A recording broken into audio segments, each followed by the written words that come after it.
নেতৃবৃন্দকে আমাদের সেই প্রিয় নেতা বিএনপির ভারপ্রাপ্ত চেয়ারম্যান জনাব তারেক রহমানের পক্ষ থেকে বিপ্লবী শুভেচ্ছা সহ সালাম জানাচ্ছি।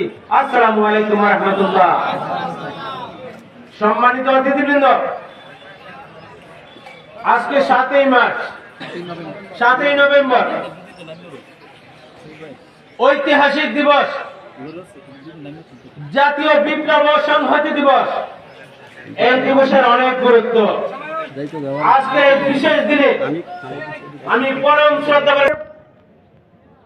রাজপথের লড়াকু নেত্রী, যিনি 1993 সাল থেকে আন্দোলন সংগ্রামের মাধ্যমে 1983 সাল থেকে আন্দোলন সংগ্রামের মাধ্যমে আপনাদেরকে সাথে নিয়ে গণতন্ত্র পুনরুদ্ধার করে 1991 সালে প্রথম প্রধানমন্ত্রী নির্বাচিত হয়েছিলেন আদর্শের নেত্রী মা বেগম খালেদা জিয়াকে পরম শ্রদ্ধা করে স্মরণ করছি।